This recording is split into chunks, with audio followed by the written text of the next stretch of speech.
So, just before the video does start, a quick little ad on a trading service I offer over on Twitch. I basically do trading guides for both Xbox and PlayStation for all budgets, from silver trading to icon trading with shadow trading and special card trading. On top of that, I do investments for Weekend League, Pre-Team of the Week and event investing. And you do have the ability to DM me one-on-one with any individual questions. And you can get all this for £4.99 a month or free if you have Amazon Prime. Yo, what's up guys, and welcome to a brand new trading tutorial. So we're back on the YouTube because, most importantly, I think I've got a pretty important trading method to teach you guys. And that is going to be silver trading. Now, method I did a lot of last year was trading with silvers, just because they're so good, because they fluctuate most. Theoretically on FIFA, the best players to trade with are those that fluctuate a lot, because you'll very commonly be able to get them for a low and sell them on a high. And silvers used for League SBCs are very commonly fluctuating. Now, the reason they are fluctuating is because in 1 hour you could have one person do the League SBC, and then in the next hour you could have 5 people do the League SBC, which is obviously completely scaled down numbers. And as a result, you know, you haven't got people buying the card for 1 hour, but you've got loads of people buying card for another hour. So in the hour where there's not many people buying the card just drops and drops and drops. And then the hour which people are buying the cards, it rises and rises and rises. Which means if you can learn the low and the high, you can make some good money. And on top of that, you got some sniping. So I've got 3 methods to teach you guys on how to trade with silvers. So the first method is going to be learning the prices and going through them one by one.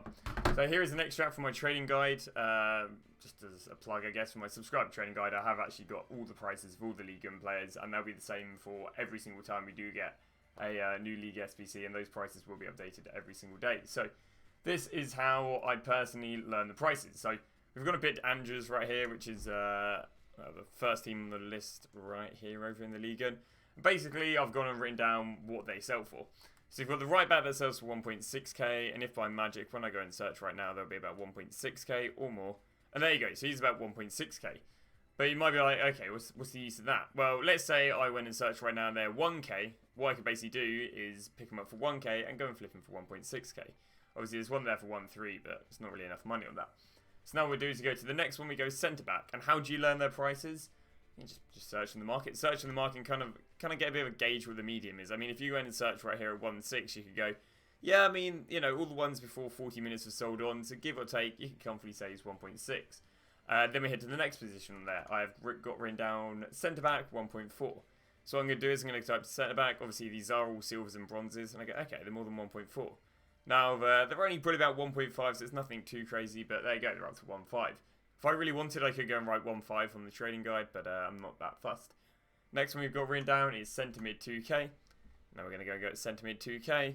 Are there any deals? Now, it looks like there's a few cards a little bit low, but unless he's about 1.2k, no thank you. But you can see they give or take all selling for about 2k. Again, the thing with this is they might not sell on the first list, but they'll sell on the second, the third, the fourth, / the more ambitious your prices, the longer it'll take. Then we head onto a left back, got written down 1.5. Yep. And you can also trade with bronzes. Sorry, I just realised you don't actually have the whole thing on the screen, but you get the gist. And then you can also trade with bronzes. I wouldn't recommend trading with golds because their supply is they'll get supplied in no time, whereas bronze and silver still stay very rare. As you can see right there, 1.5k. Let's have a little look when the next cheapest on the market was. Yeah, it's quite a lot for 1.5, 1.6, so there's no buy there. And finally, to end off this team, we've got strikers. And strikers, I've got written down 3.5. Let's see what the likelihood of that is. Okay, no, so the strikers have dropped a little bit, although saying that, no, the strikers are probably down to about 3k. So, not good enough for me to go and buy right now and sell for 3.5. Because as I say, the fluctuation would have been about 3.5 maybe an hour or 2 hours ago. And now it's down to 3k. And as long as they're consistently hitting back up to 3.5, you should be able to buy them. So there we go. We can buy that one right there for 2.4. And although there are quite a few listed up at 3, he should eventually fluctuate back up to 3.5k. Now that is the first method. The first method is learn the prices, go through them one by one. You've now got, or the second method, I guess, is a few variations of sniping filters. Now, without showing you the guide, I can tell you, give or take, a lot of the expensive players are the defenders. So what you can do is you can set a nice little sniping filter up, going silver, defender, or you don't even, well, yeah, you just go silver, defender. And now what you want to do is you want to have the highest buy now possible right here until there is one or less card over an hour. It also helps to select the League 1. So there you go. So we've got silver, defenders, Liga, and we've got to find, okay, what's the highest buy now without there being more than one card over an hour? And that looks to be about 750 coins. So now what I'm going to do is I'm going to go and throw 750 coins, and what I'm basically going to do is I'm going to go and buy every single player that does not pop up commonly. How can you see what cards pop up commonly? I mean, give or take, you can tell that both nonce wing-backs are pretty common. You can also tell that the right-backs from ASSE is quite common. I mean, if you really want to see what other cards are common, you can just up it to 800, have a little browse, go, alright, then some Nims right-backs are quite common. Anything else? Not too many other players. So what you're going to do is you're going to sit here and go and buy everyone who does not pop up very commonly by using compare price back out, which is square and circle. There you go, right back from ASSE again pops up pretty commonly. So that is one filter you can do. Here's another filter you can do. You can do centre back specifically. Centre backs on the whole do sell for a little bit more than the wing backs. You can specifically go centre backs and use the exact same sort of logic of highest buy now possible without there being more than one player over an hour. So again, you can have one player over an hour, but as soon as you go over one, it just does not work. So now we're looking for this filter. It's not looking too bad. Not looking too bad at all. So yeah, it's going to be 1.4. And again, you're going to go and buy the players that don't pop up commonly. So we're going to have a little go. Okay, we've got Laurent, that seems to be popping up. We've got Stade Rennais, we've got Nims, we've got Bordeaux, we've got Dijon. Okay, we've got Nantes again, we've got ASSE. I mean, this team doesn't pop up too commonly, so you could probably go and buy the Lens centre-backs. They're not looking too bad. There you go, there's another one you can go and buy. I mean, there's another Laurent. Again, you're just going to keep pressing compare price back out until you see players who don't pop up too much. Kodza, it's not too bad. I know they are one of the more expensive teams, Montpellier. So what you can do is you can just keep sitting here, compare price back out until, again, you see some cards that aren't so common. On top of that, you can go, okay, well, every single centre-back goes for 1.3, so any silver league and centre-back pops up under a K, you can go and buy. Now, obviously, when you're watching this video, the prices might be completely different, so don't run the logic of whatever filter I'm using now will work when you're watching this, or likewise, every single centre-back sells for at least 1k. That's not what you're taking away from this video. What you're taking away from this video is how to set the filter up.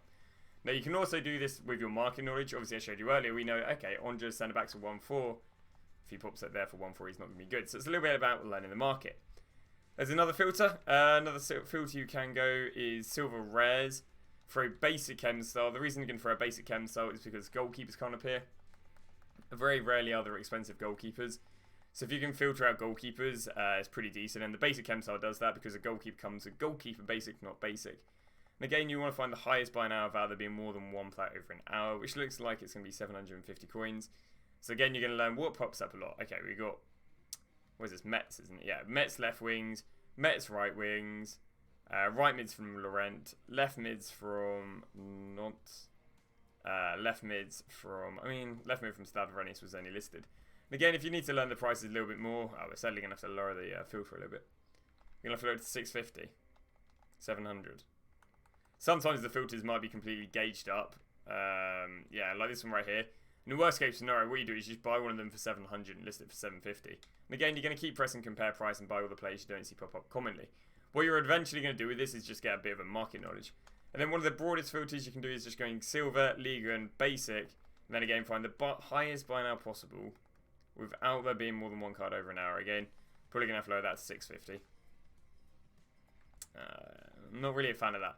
Not really a fan when only one card pops up. So what you're going to have to do here is, or what I would personally do here, is go 700. I'd go, well, I'll just go and buy both of these and list them up for 750. I can literally list them for 750 and make coins. That's not the whole basis of it. The whole basis is that you'd buy for 700 so you can basically go and fix the filter. So now that I've gone and fixed the filter by buying those two players, they're not going to pop up over the hour. So now, as long as someone else doesn't go and mug me off, I can keep pressing compare price back out and buy any of the players that you don't see pop up commonly. And again, the whole point of this is at the beginning, you might not know what to buy. I mean, in the end of the day, I don't know what to buy at the beginning. But eventually you'll learn and learn and learn, and you'll buy Traoré for 500 coins, and then you'll go and flip him for Scooby-Doo, a bit of a 1.6k. So obviously at the beginning, great coins, that's 1k profit and what did it say, like 5 or 6 searches. Now with this, you are eventually going to get market suspended. The reason for that is because you're making so much money. There you go, 1.3k profit. But no, you're eventually going to get market suspended because you're spamming the market a lot. So, if you're trying to snipe a player and you spam the market and, the game goes, alright, hold up, buddy, you spam the market, we think you're an auto buyer. and you're like, well, it's a bit annoying. You're basically going to get the exact same thing with this. This counts as a search on the market. Basically, you're just exploiting a console mechanic of compare price back out, which basically again refreshes the market, which is once again square and circle. Or if you're on Xbox, cool, an Xbox, what do they have? They got like B's and I don't know. The blue one I think is the left button on the right, and then the right button on the right. I think that's what X and B, if I'm not wrong. God, it's been a while since the old Xbox, But yeah, there you go. On the web app, you can kind of do a thing. On the web app, I'd recommend just do something like this. Go Silver, League, Basic, maybe set like a buy now of like 900 coins, and then just scroll to the 59th minute. Of course, you can't abuse the compare price back out mechanic, but what you can abuse is the very fast processing on both the web app and the companion app. So you'll probably be able to get through pages potentially faster than this. And what you're going to do is literally just scroll to the 59th minute, and then when you're on the 59th minute, again, it kind of takes a little bit of market knowledge, but you're going to go, okay, are there any deals? Let me just get a little bit closer. Are there any deals over here? So I've give or take learned the whole market in about a day through like full-on sweating this out. But CDMs, I've also got them all written down, I'd say, by the side of me. So let's see what Nice has, because I know Nice Sentiments do sell them. These CDMs, no, only 1k, so no deal right there. Jesse might sell on. No, we know the right backs don't sell on. So what you do is you scroll right here and you just be like, okay, are there any deals? Mets CDM sell on. Don't they? 1.5k. There you go. So 1.5k right there, and if by magic he's going to be about 1.5k. There's one there for 1.3, but you're a bit of sell on 1.5 on, again, a relatively lazy buy. But there you go, that's the old silver trading method, not going to lie. Probably going to get recommended this all the way up until FIFA 22, but I say it's one of my bread and butter in trading, so I do very much love that method, and it's pretty good, pretty efficient. But there you go. Thank you very much for watching. See you guys when I have some other relevant trading tutorial. Next one will probably be like some special card trading whenever that's around. But thanks for watching, and I'll see you guys in another video.